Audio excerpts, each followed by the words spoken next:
Chapter 1. The Final Vote. The town of Greystone had always voted early, but this time they waited. It was election day, 6:02 p.m., and the crowd gathered in front of City Hall wasn't here to vote. They were waiting for Mayor Lennox Caldwell to cast his ballot. It had become tradition over his 4 terms. Caldwell would be the final voter, then deliver a victory speech just as the polls closed. Cameras were set. The town band had already played its tune. And then, silence. The mayor was late. By 6:20 p.m., the chief of staff, Evelyn Maddox, knocked on his office door. No answer. The lights were off, but a faint glow came from under the door, his desk lamp. She called his name. Still nothing. She entered. Lennox Caldwell was seated upright, eyes open, lips parted as if mid-sentence. He looked peaceful. Too peaceful. The cup of tea on his desk was half full, steam still curled from the rim. And yet, his pulse was gone. Dead. Minutes before he was to vote. Hours before a sure win. Chapter 2. The Room with No Sound. Detective Rowan Vale had worked in larger cities before taking the Greystone job. He didn't believe in curses, but this one felt like one. Caldwell's death was too clean. No sign of struggle, no trauma. The security footage? Corrupted. From 5:54 p.m. to 6:21 p.m. A silent black screen. That had never happened before. A cup of Earl Grey, slightly lemoned. An open drawer with nothing missing. A single fingerprint smudged on the glass window. Not Caldwell's, not Evelyn's, not any city employees. Lab marked it. Unidentified. What caught Rowan's attention most was the small wax seal on Caldwell's blotter. Broken clean down the center. It matched no envelope, no letter, just the seal.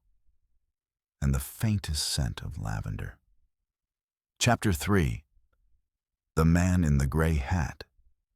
A local reporter came forward the next morning.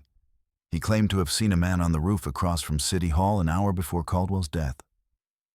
He was just standing there, gray hat, not moving, watching the window. Police searched the rooftop. They found nothing. No prints, no traces. Just a single silver cigarette case placed perfectly on the ledge. Inside, 1 cigarette, unlit lavender-infused paper, and underneath it, a note. He always said he'd vote with his conscience, so I took it first. No signature. Just an ink-stamped symbol, a broken key. Chapter 4. The Conscience Files. Evelyn Maddox handed Detective Vale a sealed box Caldwell had instructed her to open, only in the event of political catastrophe. She had always assumed that meant a scandal. Inside were files labeled conscience, names, documents, surveillance photos, blackmail.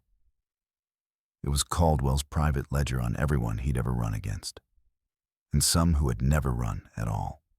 Opponents, judges, even donors.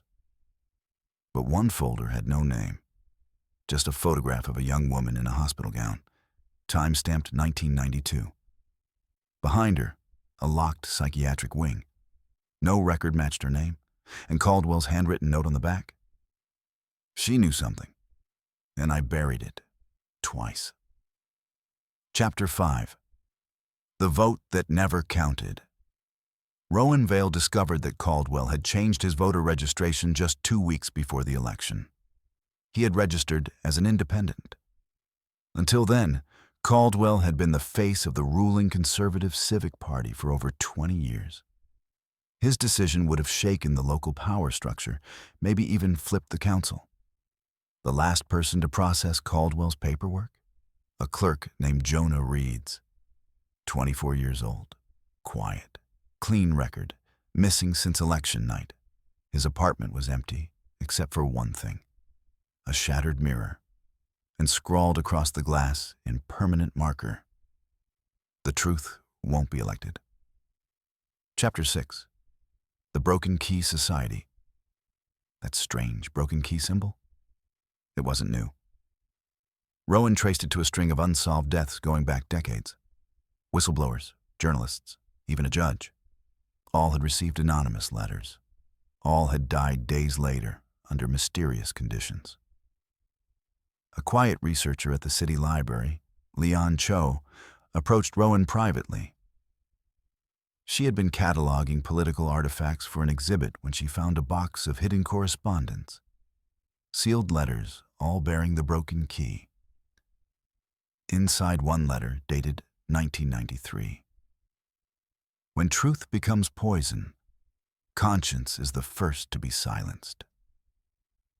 Each letter was addressed to someone who had died prematurely in the public sphere. Each one had ties to Lennox Caldwell. Chapter 7. The Last Witness. 10 days after the mayor's death, an anonymous tip led Rowan to a farmhouse on the edge of town. There, he found Jonah Reeds, alive, barely. Drugged, disoriented. Jonah said he'd been warned. A man in a gray hat had come to him the day Caldwell registered as an independent. The man offered him $10,000 to delay the paperwork until after the vote. When Jonah refused, he was taken. Before he passed out, Jonah remembered one thing clearly. The man whispered, "The mayor was going to open the vault. Now it stays shut."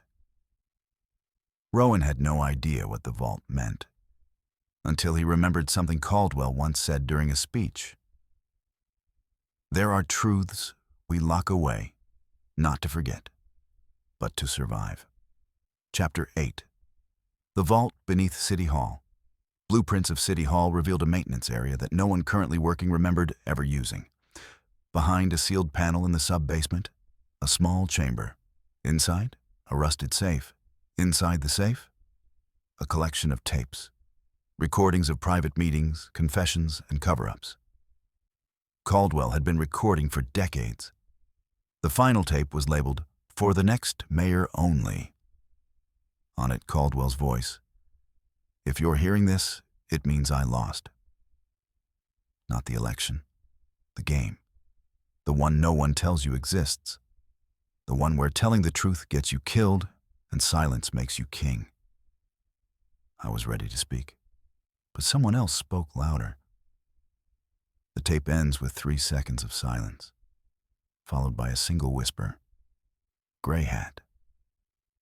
Rowan Vale left the vault, heart pounding. The case was no longer about a death. It was about a system, one designed not to break, but to erase anyone who tried. The mayor didn't die of a heart attack. He died because he voted, and someone had made sure his vote never counted.